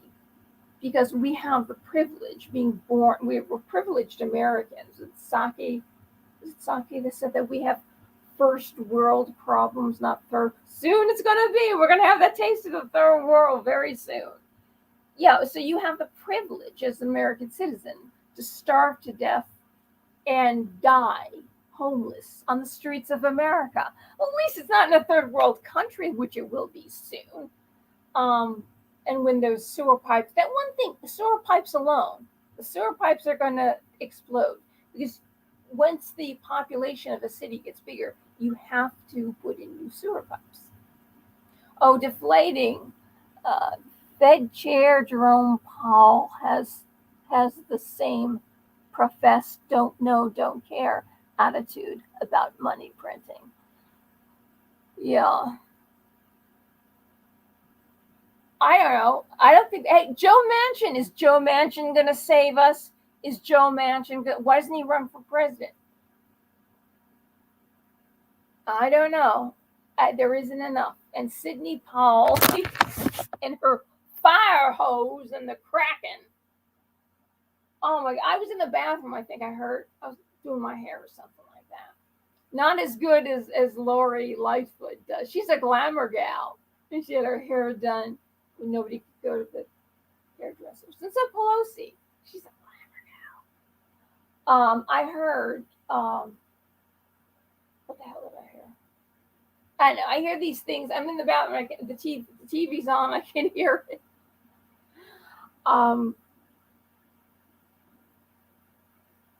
I don't know. I know. It's like I think that we could do a better job running this country. We sure could. Anybody with common sense. Well, I'm not sure how to do it, but I know we should take care of these people, and we should definitely lower inflation, and energy should be cheap because people are going to starve to death. Yeah, how many things? I said in one of my videos, I said that you have no idea. Everything around you is if there's petroleum products. You have no idea. Of course, fertilizer. And they told you that fossil fuel, I've got to get off of it. How are we going to get off it? I thought, what's it? Manure? Is manure, or you are going to? They've got this machine up in Iceland that's sucking the carbon dioxide out of the atmosphere. So we really shouldn't worry about it. And they're taking the carbon that they're sucking out, and they're sending it to farmers for their crops. So how bad is this carbon dioxide? How bad is it? I've told you it was a nutrient. Botany journals. It's a nutrient. But it's only certain, because like GMO seeds, and there's a certain guy who's got billions that has his hand in that. Farmers in India, because of this, you have to buy the seeds, and they can't use the seeds from the year before. We're committing suicide at an alarming rate. I think something changed. I don't remember exactly what it was, but they were committing suicide. No, you can't live in a world like this. Only these people eat, and you can only use these seeds. Oh, you don't have fertilizer? Well, we only have so much that we're sucking out of the air. We should have a lot of it. If the world has got too much carbon, you should have a lot of it. And the world is actually greener. Now the world is actually greener than it has been. Just keep planting trees. The trees are also responsible for rainfall too. Forget there's something that some kind of gas that they let go that helps cloud formation. So just freaking plant trees. That's the first thing I heard. Carbon? What are you talking about? Sting. Where's Sting? First time I heard of this. Plant trees. Replant the rainforest. That's all you need to do. No, we have to starve everybody to death. We need to get rid of certain segments of the community. These communities, these vermin, we have to get rid of. I think, wake up. If they don't wake up, I mean, our leaders need to wake up and say, we can't do this. But you know what? You can't do that under a Nazi regime because somebody's going to squeal. Somebody's going to squeal, and you're going to be bye-bye. But anyway, Memorial Day. They saved the world. They spilt their blood. And they were young. And most of them were young and white. There was black regiments, yes, but the majority were white. So how evil could these people be? Men, evil white men. How evil could they be? They saved the world, not for themselves, because if they didn't get blown up, either they came back harmed in some way. I used to work with people, World War II veterans who had lost their minds, Vietnam veterans, and also Korea. And I would listen to them. I would give them free stuff because they would get their money. They would get their money on Monday, and they would spend the whole thing. They would have no more money left for the rest of the week. So I used to give them free cigarettes, something free food, anything. They would smoke like chimneys. But I would listen to them. I talked to them, and not one of them manhandled me. They all respected me. They used to call me Marilyn Monroe, but not one of them did anything. They were, I suppose, they would say that even though they were technically insane, they could have done anything. See, there's a different kind of insanity there, huh? And there's a certain noble, they learn something from their parents that raised them back then. And, you will never find their like again. And I was 16 years old, and I was completely, they even say, put a kiss here, plant one on here. And I would give them a kiss on the cheek. They didn't do anything to me. Or they say, show me your leg, Marilyn. Okay. And it was just fun. And it's like, I don't know. I mean, those guys were harmless. They were good men that were harmless.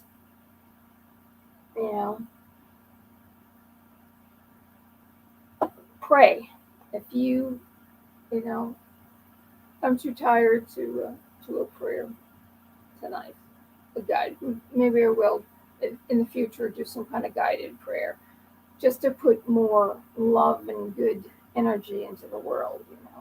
If you don't believe in a God, just sit there and be peaceful and just imagine things that make you happy, that bring you peace, and just make the world, the area around you, nicer, and be good to your fellow person of this world.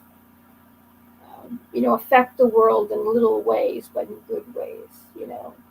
Don't get taken advantage of, but and maybe you'll be able to give some wisdom to somebody out there that may be leaning Democrat, what the truth is, because that the history books are being rewritten. The things that I can't even find on the web anymore that I used to be able to pull up. There's a lot of good stuff about Trump. It's scrubbed. The truth. People need to know the truth. And as long as we remember, kind of like Camelot. Did you ever see the musical? Anybody ever see the musical Camelot? Did you ever see the musical Camelot? Rob? Did you ever see Camelot? We know the story where Camelot was this perfect place where summer lasted long into September and spring came early. It just was perfect. And Merlin taught Arthur, and he knew the future because he lived backwards in time. And Guinevere was Merlin warned him, don't marry Guinevere. Guinevere's wife ended up cheating with Lancelot du Lac, who's the knight of the Round Table. And of course, obviously, and she had to be, they had to take her, and they put her in a convent. Then they took her out, and they were going to burn her to death. But Lancelot comes and saves them. And King Arthur is old, Merlin leaves halfway through it because he gets frozen in ice uh, by a Morgan Le Fay. There's a Morgan Nimue, or is it Nimue? He thinks he's going to have a love to spend a love with this beautiful woman for the rest of his days. But she's a magical being, and she freezes him. She does. You see, he can't do any more good. He can't help Arthur anymore. He can't help Camelot. He can't help the world. They froze him, uh, which I think is interesting. It's a very interesting metaphor for today, where the guy who would have helped us and saved us, and the last noble person, King Arthur, uh, everything in the kingdom is crashing down. And there was a young boy that during the fighting and the blowing up and the battle and the killing and the blood, he makes his way to Arthur, finds Arthur, and he wants to know about Camelot. And he goes, "How do you know about Camelot?" And he said, "The stories people tell." And he realizes that the memory of Camelot, of this perfect place, it was brought down by what? Pleasure. People who couldn't control their pleasures and did what they wanted to do, even though it was going to break people's hearts and destroy a kingdom. Sexual deviance, kind of like what's happening now. And Mordred, which is Arthur's somebody, he slept with somebody, I think it was Morgan Le Fay. And she, unbeknownst to him, had his child. And he was evil. And he's the one who's fighting Arthur to take everything away. So you see the good older man and his son, his offspring, was evil. And so he said, he goes, "I want to fight for you. I want to fight for Camelot." And he goes, "You're too young. You're too young. You're a boy." He doesn't want him to die. And he said, "You go and run behind the lines. And you don't forget. And you tell people about what we had here. Because if people know what we had and what made it so great, maybe it will be again." And I don't know who this character is, but he said, "Arthur, who's that?" He says, "Just a drop in the great big motion of a sunlit sea. But some of them, those drops do sparkle. They do sparkle." And he raises, I got my sword over there, he raises up his sword and said, "Run, boy, run, boy." That was hope. That little boy was hope. Everything's falling apart because of evil. And Merlin, who could save things, is frozen in ice because the seduction of sex, just sex, what's happening today. That one hope, and Arthur dies, and after that, he gets killed. And but that one boy, that was hope. So it means that there's some people that remembered what was and what could be. So maybe after the destruction falls, maybe something rises from the ashes. So I'll leave you with that, and I'll be taking out that part. Maybe I'll try to edit other parts too. That's blank. I had no idea that that the thing still. I thought when the computer, because the battery doesn't hold a charge, I thought it had shut everything off, and then I went to check my phone just to see what the recording looked like, and I saw that it's still live. Notice how I shut all my lights out, except these are my bees here. And the reason why there's bees is because bees are associated with a saint. Her name is Saint Rita. And Saint Rita, for some reason, this miraculous bees come around her. And that's when bees come around, it's kind of like a sign of hope. She's patron saint of the impossible. St. Jude is patron saint of things despaired of, patron saint of the impossible. And St. Rita wanted to be a nun. But she was forced to marry this guy who was extremely abusive, beat her up all the time. She had 2 sons, but the husband was killed by somebody. I forget. I read by her biography ages ago, and her sons wanted find vengeance for their father's death, so they were going to kill them. And Saint Rita prayed. She said that there's no changing their minds. She knew that they were going to pray to God. It would be better if God took them instead of them commit murder. Well, that's what happens. Mysteriously, they both died. And then she was able to go to the convent, and there was the bees that were hovering around the gate. The gate in this particular convent was always locked, and the bees came. The door opened up, and so she is. I remember when I was living in California, I found this particular saint.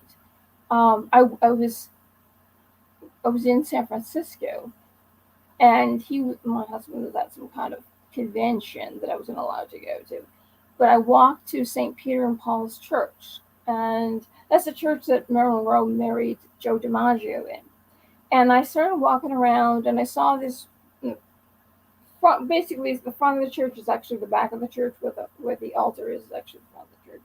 And so I saw this room. It was a very dark room, and I walked into it, and there's huge statues in the dark, and one of them was Saint Rita.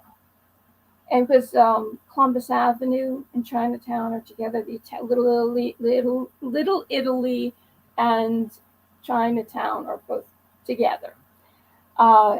So Saint Rita Margherita was her name, and she's an Italian saint. And I read it, and it said that she was an abused wife, and that's what I was going through. I mean, my husband was trying to kill me.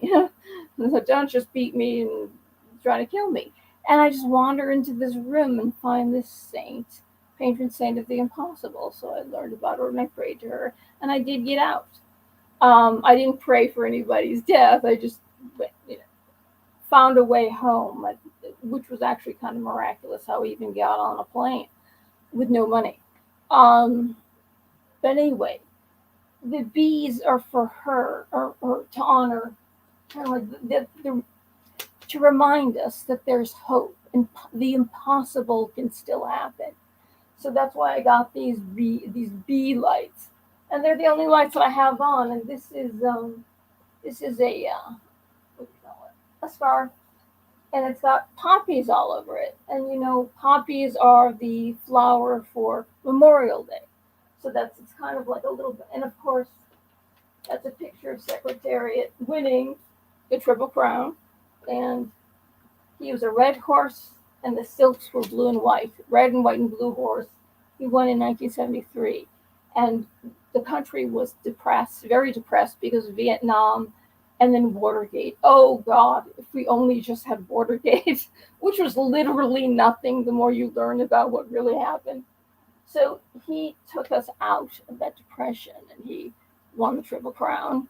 And in all 3 races, he set records that still stand today, which is like impossible. Oh my God! I just realized Saint Rita is patron saint of the impossible. What he did was impossible. They told him, they call him Impossible Secretariat, because the way he won his races, horses don't run that way, and they can't.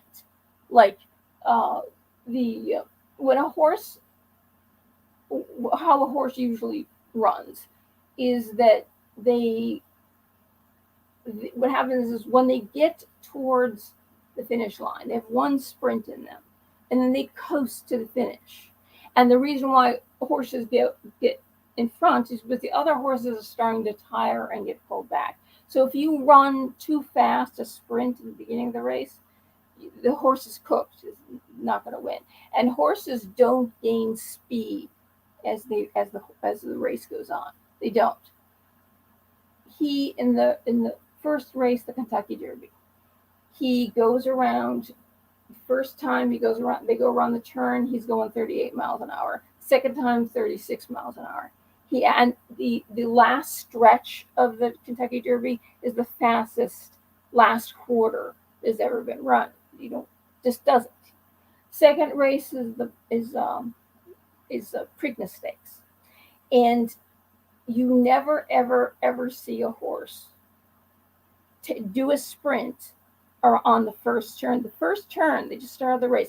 Oh yeah, in both races he started in back. He was in back. He used to lean against the back of the stall, and he had so many muscles. He had to run hard every day with weights, which they're lucky if they get 1 or 2 workouts before a race now. They totally baby them. But if he didn't race in the morning, which horses are not good in the morning, he would with 133 pounds, he would race faster in the morning than older horses. Horses, when they get older, they're actually better as they get older than older horses do in the afternoon. So he would go start from and back, and then he's like gaining speed, and so he's Preakness. He's behind. He's the last one again, and then on the first turn, which is basically the beginning of the race, he moves to the side and goes around the horses, and it's like the other horses are standing still, and it's like you never do that because you cook the horse. That's your sprint. It wasn't a sprint, and he held the finish. He held the lead. Unbelievable. Both those races, the Kentucky Derby, Preakness. That's why he's saying the way he ran was impossible, and he never coasted to the finish. In fact, he could run longer races. And then in the Belmont Stakes, he's at right in the beginning. Belmont Stakes is 1.5 miles. And I'm trying to tell you that I can't believe I just realized the impossible. St. Rita's patron say the impossible. I've got the lights on top of the Secretariat. I'm thinking to myself, maybe there's some hope here. Maybe there's some kind of miracle going on, some hope here, because I didn't even realize I did that. Anyway, that's what he's called, the impossible secretary. He did the impossible. That's one of his names. So you don't, because the Belmont is long. It is you pace yourself in the beginning. And then at the end, that's when you run, because it's a long race. And then the race started about 5 o'clock, which was much harder. Now they have them starting at 7 or a little after 7 to make it cooler. It was in the 90s, mid-90s, humid, hot as hell. There was a storm coming, a big thunderstorm. So there was a lot of winds, heavy winds blowing down the track. So he was like going to be running against wind. And it's just, the heat is, I have no idea. It's like when you see other races and what horses can't do and they can't put up with, what he did. So he runs at 3/4 of the race is 1:09 2/5. 1:09 2/5. And that's the fastest 3/4 ever run in the Belmont. He's already, and the horses are behind him. The horse is like 15 feet behind him. And then he takes off and he's just getting more and more. And then it's, there's this connection actually to Trump. Trump says the word tremendous a lot. I had a feeling he liked Secretariat. I just had a feeling. I didn't know he liked racing either. Before the Belmont started to run, Chick Anderson, the greatest call ever in horse racing, called by Chick Anderson. And he goes, now we're waiting for this tremendous Belmont, to watch the tremendous Belmont Stakes. He used that word twice in the Belmont Stakes. For some reason, I said, Trump wants to win the election the way Secretariat ran the Belmont. I just had a feeling. I just had a feeling. I knew it. I just knew it in my bones. Anyway, so the horses start to drop back. They're dropping back, and because they can't take the heat, they can't take the pace. This is impossible. And then he keeps gaining lengths, and then the Chick Anderson says, seeing that he's gaining speed, he goes, he's moving like a tremendous machine. tremendous twice. The second, and then he says, "But Secretariat is all alone." And it's like the second great thing that he said was he's moving like a tremendous machine, the greatest call in horse racing.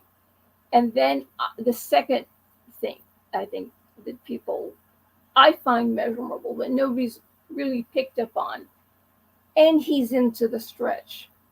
He's running the race by himself. These guys are he's in the stretch alone. This is unbelievable. And he's into the stretch. I'm going, don't you realize that you've never heard that in horse racing? And so first Chick Anderson didn't know it was such a big margin that he won by. And he said 25, but it could be more. And it turned out to be 31 lengths that he won by. And he did not coast to the finish. Ron Turcotte stands up, and which tells him to slow down. So Secretariat slows down the second he passes the finish line. And he ran out another eighth of a mile, which would have been 1 mile and 5/8. He unofficially broke the record for 1/8 and 1 mile 5/8. Had he only, if it was 2 miles, he would have been going faster and faster. It's like it's right before, like in front of your eyes. You see how this horse ran, what he did. It's like, it isn't like, oh, that's just myth and legend. It's not. We still have the tapes. You could see what he did. And I pray to God for Trump to win, to save America. And I even said, Secretariat, if you're in heaven, I said that energy, what you had when you won the Triple Crown, that magic that you had, that miracle, that impossible feat. And I said, oh, I want him to win. He won by 31 lengths, so maybe he won 310 electoral votes. I was thinking, I was maybe that's it. Okay, I'm going to hope for that.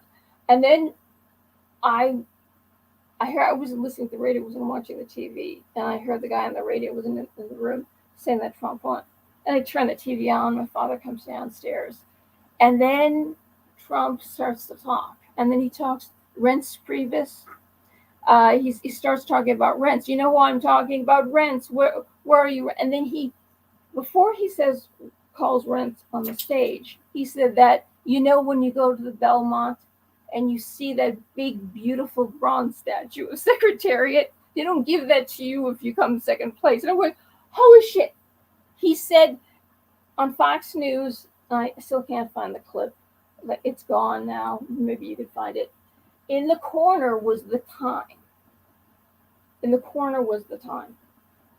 And he said that exactly at 3:01 in the morning. Of course, 1 is 0. If you know anything about numeral numbers, 3 and 1 are the only numbers there, right? At 3:01, he says Secretariat's name. And we go, oh my God! Oh my God! And this is a miracle. So, patrons say the impossible, the bees, impossible Secretariat. Secretary they considered him a red, white, and blue horse for America. And that's, that's what we need. We need him again. We really do. Anyway, I said, well, maybe that's a sign. I'm just going to hope that's a sign, and I didn't even realize it. Like, putting two things together with Sadie's the horse. But when I'm dying, I want to see Secretariat cross the finish line with the Belmonts. Like, if there's no heaven, there's no God, there's no heaven. That's the last thing I see. And so I just want to close my eyes and have that last. Because I'll never be able to see that again, But, if there is a heaven, Secretariat, he's the horse that God built. If God were to make a horse, because he had perfect proportions, and he was the closest thing to a perfect racehorse that ever was. And maybe one of the things you get to do in heaven is to ride Secretariat in the Belmont and to feel what Ron Turcotte felt. Incidentally, Ron Turcotte, not long after He was racing on a horse. Obviously, he was racing. He was the jockey on a horse. That was Secretariat's jockey for most of his races. He Lucian Lauren, the trainer, said to Ron, "Don't fall off. I had a dream last night that you fell off the Secretariat." And he was afraid that was going to happen. Nobody had any idea the Secretariat was going to do what he did in Belmont. And what happened was later on, Ron Turcotte was racing another horse at Belmont Park. So, on that same race course, but not the Belmont Stakes, but on Belmont, on the same racetrack that he ran Secretariat, and he fell off and became a paraplegic. So he did fall off. So it was like a little bit of psychic, I think when things are really, really, really big, we can feel them. A lot of us get the feeling because it's going to reverberate throughout time. It's something that's so big it affects all of us, but it's really kind of sad. But anyway, let's keep for the happy notes. And yeah, I've got a whole playlist on my channel. When Pegasus walked the earth, they called him Pegasus. So another name, they called him Pegasus because he looked like he was flying. Anyway, you can watch some videos on Secretariat. I think there's one close to the end that has all three races. They don't tell you the time, but all three races in the best footage that you can. They improve the footage because I think the original footage was held at Belmont and it burned down, and the only thing we have is like crummy, crappy videotape. But somebody had worked on it and made it much clearer. So if you want to experience that, go on my playlist When Pegasus Walked the Earth, and you'll, if you're depressed or times when I'm really depressed, I will watch those three races before I go to sleep, so I don't go to sleep depressed. Like it just lifts me up. Anyway, pray for America, and maybe we'll do some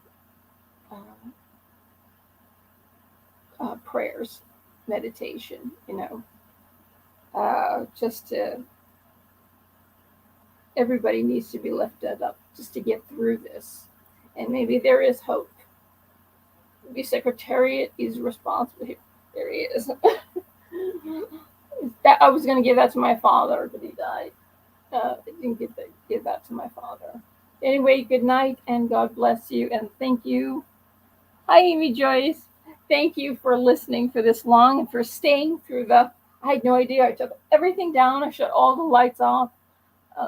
It's not bad. It's my little ring light. It's the light. I don't look like hell. I looked like hell in my last live stream, but I said a lot of stuff that might be too delicate to keep. You know what I mean? But here it is, a little bit of light, so I'm not as bad as I thought I was.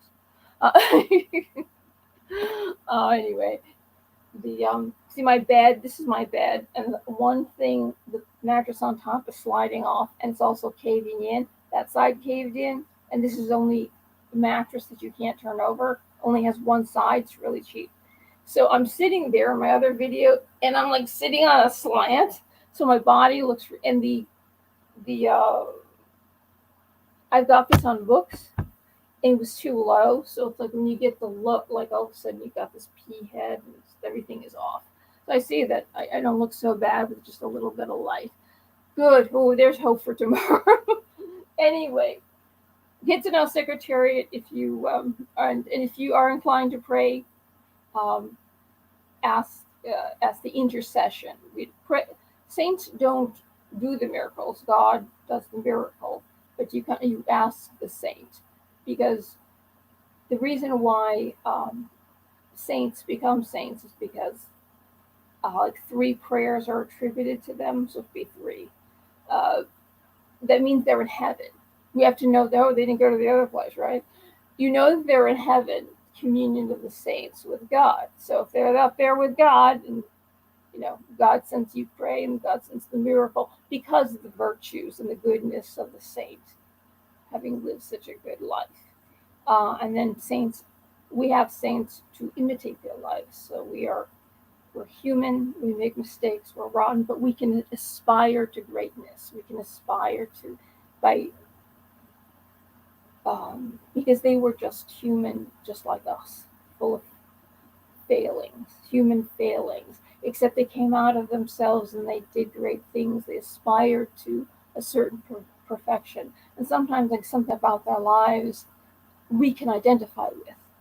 So that's why we feel, sometimes if we don't feel like we can go straight to God, we can go to a friend in heaven that's close to God. And that's kind of what the meaning, and then we can aspire to this ourselves. We don't have to say, well, I'm just human and I'm going to be a sinner and I'm going to be in the mud. That we can do great things, we can do miraculous things, even though we're human, and sometimes in little ways, but it moves mountains. But anyway, so if you want to look up Saint Rita, patron saint of the Apostle, and Secretariat.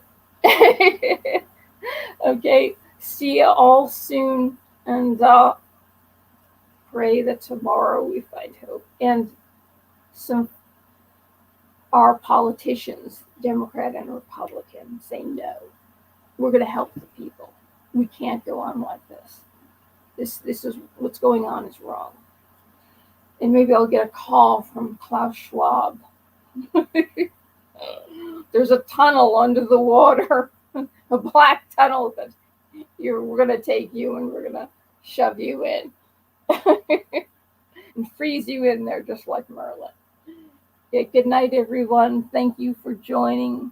Good night, Mad Dog. Good night, Every Joyce. Good night, Deflating Atheist, or Eeyore. That's your name. Good night. Thank you. Thank you for staying through. Bye-bye. Let's see. Okay. Here we go.